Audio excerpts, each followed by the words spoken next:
Yo l'équipe, soyez bienvenue dans cette toute nouvelle vidéo. J'espère que vous allez tous très bien. Je suis très contente de vous retrouver aujourd'hui pour vous parler de la mentalité à avoir en muscu. Voilà, je voulais vous parler un petit peu de ça pour vous motiver et pour essayer de vous faire accepter certaines choses qui sont selon moi très importantes pour que vous puissiez optimiser votre progression.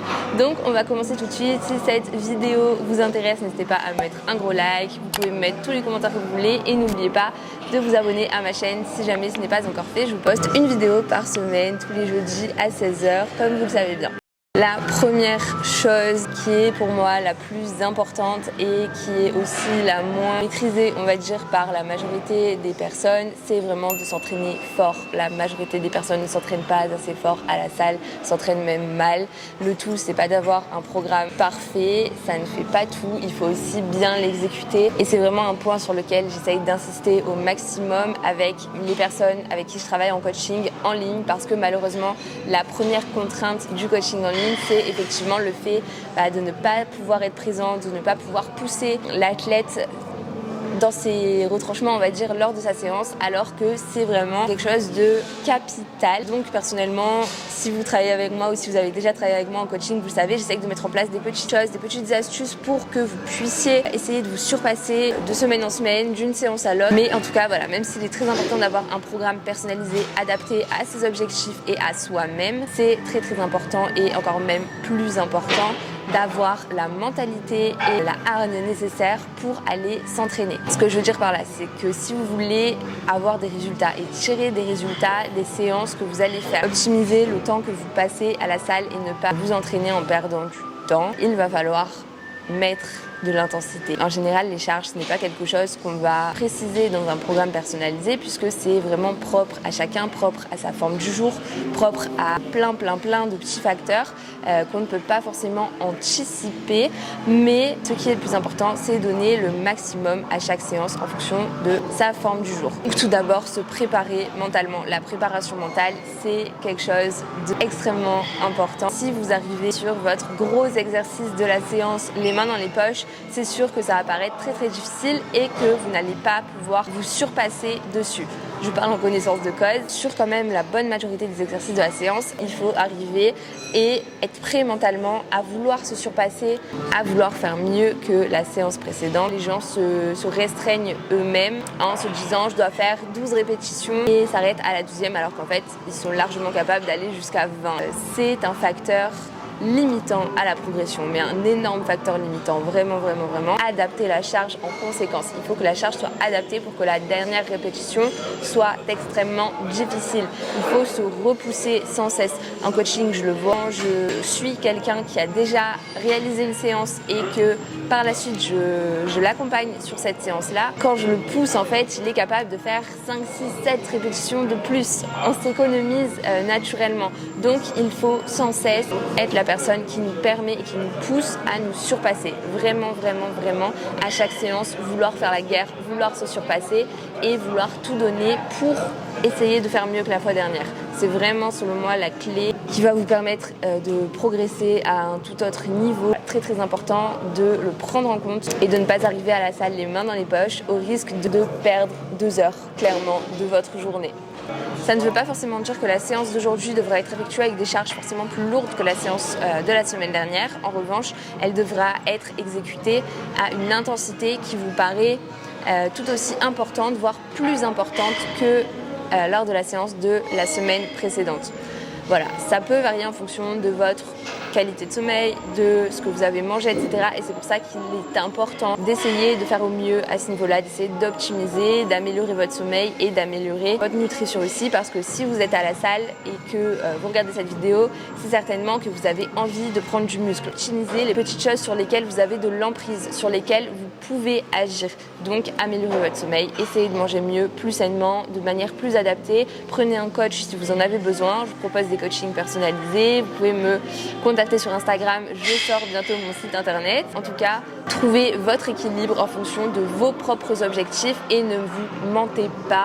Deuxième chose sur le mental à avoir en muscu, il y a beaucoup trop de filles notamment avec qui je discute un petit peu et qui en viennent à me dire qu'elles ont envie de prendre de la masse musculaire, d'avoir un super physique, etc. Elles ont des objectifs mais elles ont peur d'avancer vers ces objectifs parce que ça engendre forcément une prise de poids. Oui, ça engendre forcément une prise de poids. Vous voulez prendre en masse musculaire, c'est ce que tout le monde veut, même si ce n'est pas forcément ce que tout le monde dit. Quand on voit les physiques, les silhouettes goal de la majorité des personnes, ce sont des silhouettes avec plus de muscles et moins de masse graisseuse. Malheureusement, pour avoir plus de muscles, il faut forcément prendre du poids, que ce soit sur la balance ou que ce soit même un petit peu de masse graisseuse.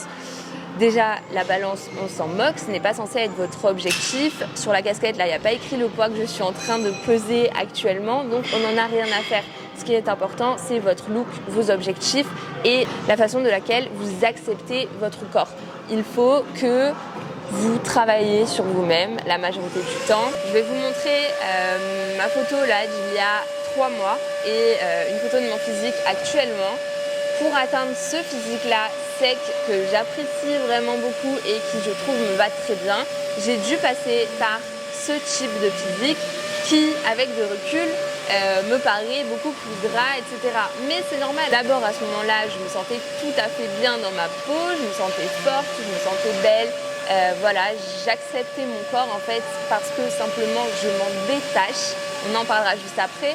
Mais c'est surtout parce que c'est un passage obligatoire pour arriver à ce type de physique-là. Si vous voulez avoir un physique galbé, musclé et pas trop gras, vous êtes obligé de passer par une phase dans laquelle vous allez avoir un taux de masse grasse un peu plus élevé que celui de votre objectif. Votre organisme ne peut pas créer du muscle sans prendre de poids, ce n'est pas possible. C'est vraiment un travail à faire sur soi-même et en fait j'ai beaucoup de filles, peut-être qu'elles se reconnaîtront si elles regardent cette vidéo, qui ont un métabolisme très très bas, qui consomment très peu de calories à cause de sèches qu'elles ont voulu réaliser elles-mêmes et qu'elles n'ont pas su gérer, etc.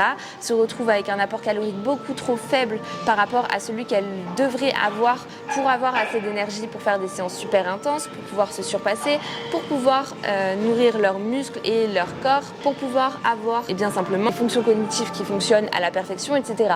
L'apport calorique est très important, il faut manger. Du coup, oui, ça peut faire peur de devoir manger plus, mais c'est malheureusement un passage obligatoire. Il faut accepter ce processus et arrêter de faire les feignants, de vous reposer sur vos rêves et il faut simplement agir puisque dans tous les cas, le temps passe. Que vous agissiez ou non, le temps va passer. Donc autant agir dans le sens de vos objectifs et vous en rapprocher petit à petit.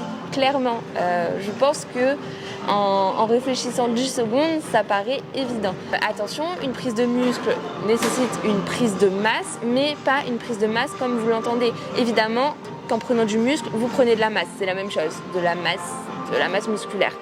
En revanche, une prise de masse, ça ne veut pas forcément dire que vous allez être en surplus de 4000 calories, que vous allez devoir prendre 12% de fat en supplément, mais simplement que vous allez devoir trouver votre maintien calorique et petit à petit essayer d'augmenter légèrement vos apports. Mais je n'ai jamais, à titre personnel, fait de prise de masse à proprement parler, où j'ai été fat à mort, où je me sentais mal dans ma peau, etc.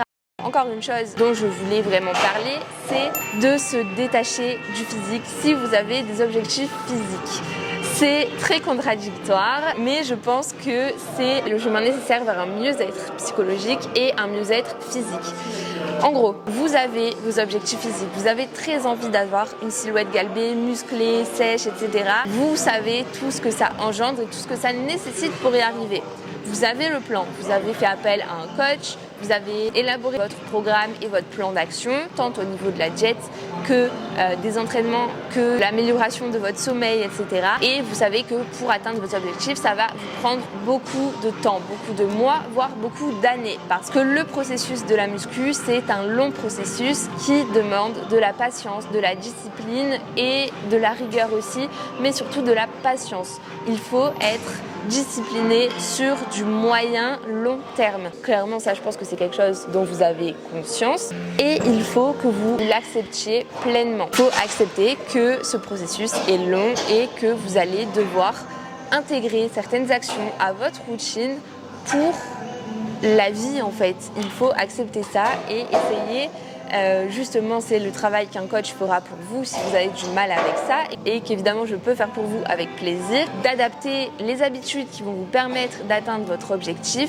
physique, esthétique, mental, de performance, etc. à votre routine de sorte à ce que ça ne paraisse pas contraignant, à ce que ça paraisse simple et que ça vous soit le plus naturel possible, le plus durable possible en fait, parce qu'effectivement si vous intégrez des actions qui ne sont pas du tout cohérentes par rapport à l'investissement que vous avez à mettre dans cet objectif, par rapport à la vie que vous menez et par rapport à votre vie sociale, vos activités, etc., vous n'allez pas tenir cette routine sur le long terme. Il faut vraiment réaliser un vrai travail pour que toutes les habitudes dont vous allez nécessiter pour atteindre vos objectifs puissent être intégrées de la meilleure façon possible à votre routine et que votre routine en fait soit vraiment personnalisée à votre cas particulier. C'est tout l'intérêt des programmes personnalisés dans lesquels on s'adapte à vos différentes pathologies, à vos préférences, à vos goûts alimentaires, etc. Parce qu'il n'y a pas une façon de réussir à atteindre vos objectifs, il y en a des milliers et en fonction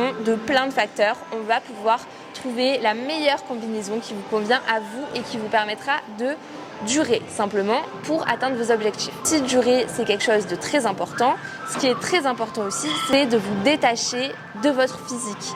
Ce que j'entends par là, c'est que ok la muscu ça a l'air superficiel etc.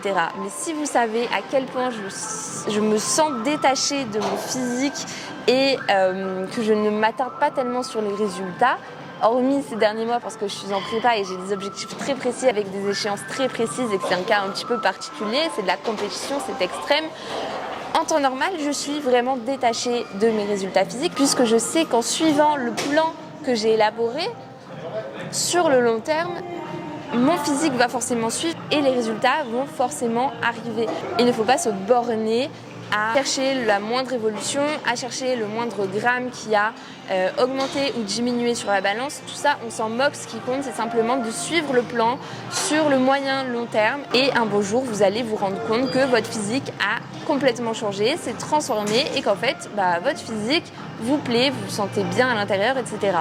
Si vous restez fixé et figé sur votre physique, vous arrêterez très certainement bien avant d'avoir obtenu vos résultats parce que vous allez être impatient, vous allez vous dire que votre physique ne bouge pas, que vos résultats n'arrivent pas et ça va vous démotiver simplement alors que la motivation ne doit pas venir de vos résultats. En réalité, vous devez les garder dans un coin de votre tête pour adapter votre plan en fonction, mais vous devez surtout vous consacrer à l'exécution du plan, vraiment savoir ce que vous avez à faire, quand, faire les choses, prendre du plaisir à faire les choses et c'est vraiment ça pour moi, la discipline et la rigueur, etc.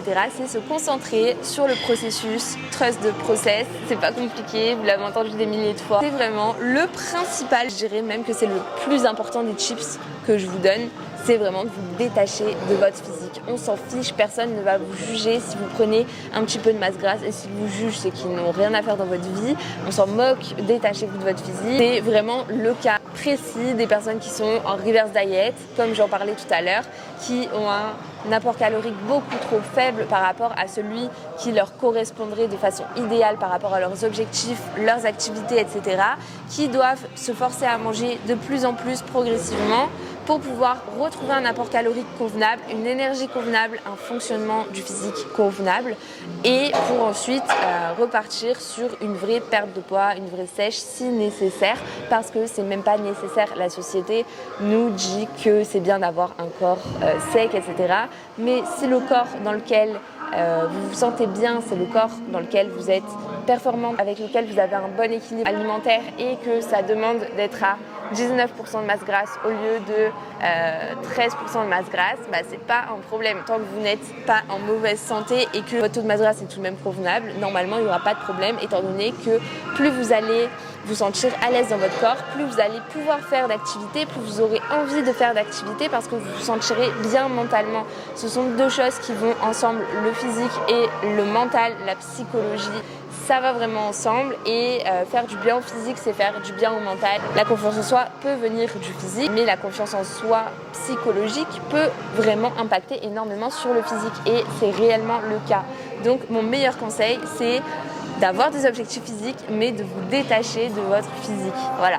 Je ne sais pas si vous avez déjà entendu ce conseil, mais pour moi, ça coule vraiment de source, on va dire, et pour moi, c'est évident. C'est une clé. Encore une fois, si jamais vous sentez que vous ne maîtrisez pas le processus, que vous avez besoin d'être accompagné, j'insiste là-dessus, faites-vous accompagner. On est là pour ça, les coachs, nous sommes là pour ça, pour vous accompagner de la meilleure des manières, pour trouver ce qui vous correspond le mieux et pour vous faire atteindre vos objectifs. Voilà pour cette vidéo, j'espère que ces petits conseils vous auront plu. Si jamais vous avez d'autres conseils qui sont selon vous les bases et vraiment les piliers du mindset à avoir en musculation, n'hésitez pas à les mettre en commentaire, ça pourra servir à d'autres personnes et même à moi pour ma propre réflexion, pourquoi pas. Si vous avez kiffé la vidéo, lâchez-moi un gros like, ça me soutient énormément, ça permet à la vidéo d'entrer dans l'algorithme et d'être vue par un maximum de personnes et je pense que c'est d'utilité publique. Vous pouvez évidemment vous abonner à ma chaîne si jamais ce n'est pas encore fait. C'est ce qui me soutient le plus et ce qui vous permet de ne manquer aucune de mes vidéos. Il est maintenant temps pour moi d'aller m'entraîner, donc nous on se retrouve jeudi prochain à 16h sur cette chaîne YouTube comme chaque semaine. C'était Laurine, je vous fais plein de bisous. Ciao.